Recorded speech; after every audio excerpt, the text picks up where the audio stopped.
Hello everybody, it's Emery48 here, and welcome back to another Marvel Monday. Today we are diving into Spider-Noir, which is on Amazon Prime.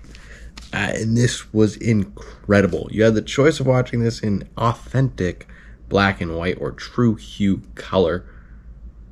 And I went with black and white. It felt like if they were giving you black and white as an option, that's what they want you to watch it in. And this looked incredible in black and white. The music was great. The sound was great. It was an incredible show. Nicolas Cage put on a wonderful performance. Frankly, pretty much everybody put on a great performance.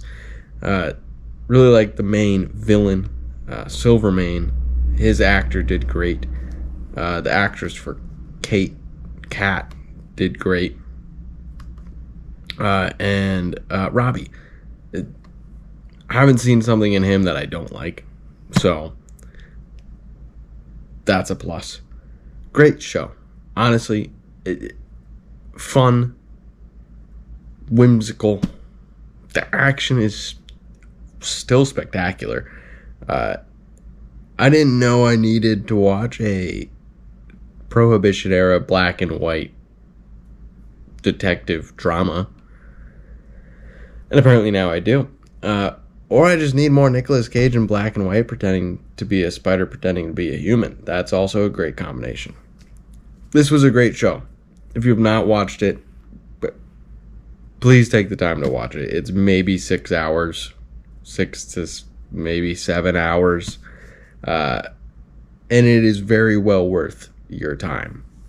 Actually, I should look at my Marvel show ranking to see where I'm going to put this. Because it's going to be up there. I got to be realistic. If it was for only one, if we went by the first season, this would be very, very high on the list. But I think ignoring that, it's still going to be pretty high. Oof. It's going to be tough. I think it's got to drop below Hawkeye, but above WandaVision. So 1, 2, 3, 4, 5, 6. It's going to drop into 7th. And I think that is a solid spot. And this show feels like it's going to have a season 2. The way they ended, if there's not a season 2, I'm very disappointed. Our core group of good characters are thriving. Our villains have disappeared for the most part. But we can recreate a new villain. That's the whole point of a new season. Your good guys should stay. The villains should swap out. Except for Daredevil. That one, the villains stay exactly the same every time. But that's fine. They make it amazing. The only person I'm going to miss from a season 2 would be Kat. Assuming her and Flint run off together. But yeah, this was a great show.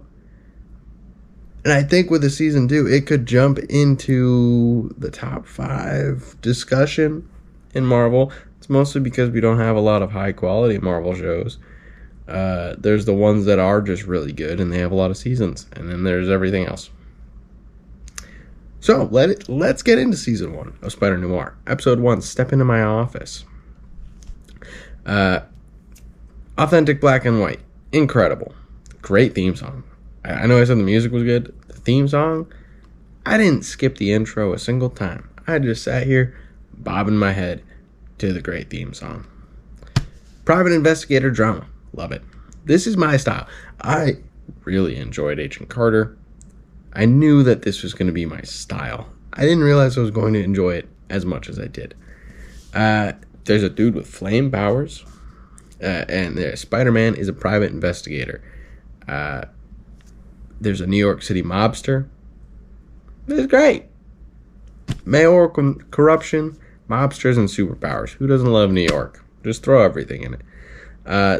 Fights a Sandman who goes missing, and he's hired to find him. That's great. That's the first episode. Jam-packed with just joy. All joy. Nothing wrong ever. I will say, one thing that I do really like about this version of Spider-Man is he's not the one working for the paper. His friend is. And I think I prefer that angle.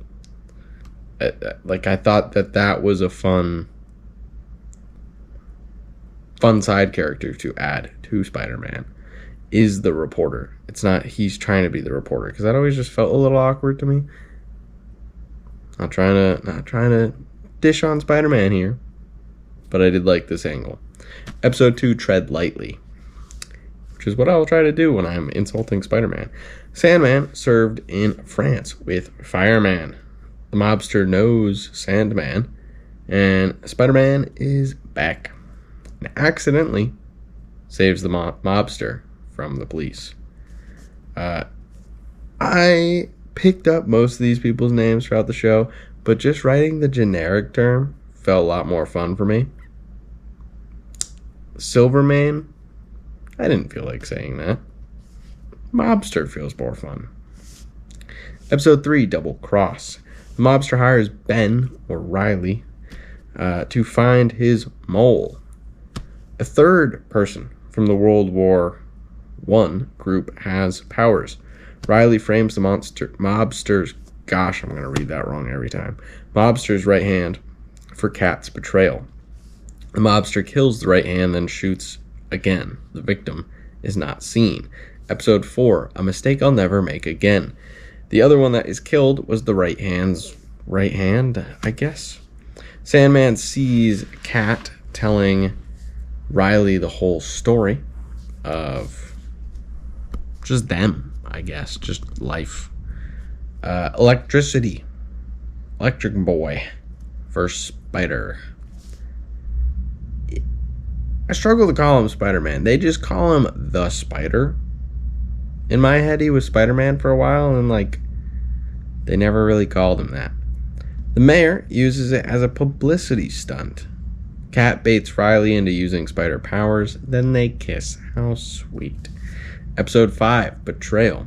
This didn't take long. Riley saved the group of POWs that were tested on by the Germans in World War I. That's also where he got bit. Not by a spider, but by a prisoner connected to a spider in a vial and kind of having spider stuff grow out of his belly. That was kind of gross. Sandman and Lonnie, who I really couldn't figure out what his powers were. He kind of looked like he might have had a shell on him. They break the Electric Man out of prison, and the Sandman almost kills Cat accidentally, but Lonnie saves her. Lonnie tells Cat Spider-Man might be the answer to stabilizing everyone else's mutation. Cat then outs Riley to the doctor that had been trying to help them. Episode 6, Nightmare on a Gurney. Riley is captured by the doctor's assistant, who is 36 but looks 80, and he is actually the doctor's son. They begin testing on Riley and tell him Cat ratted on him. So that's a great day for him.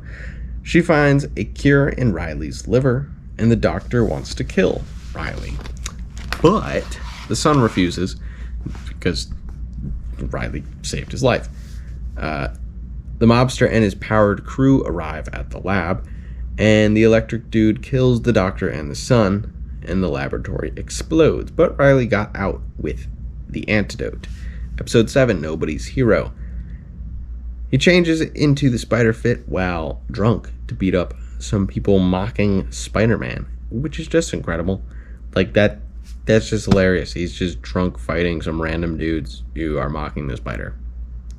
He also comes out with the great quote, "With no power comes no responsibility." That's great.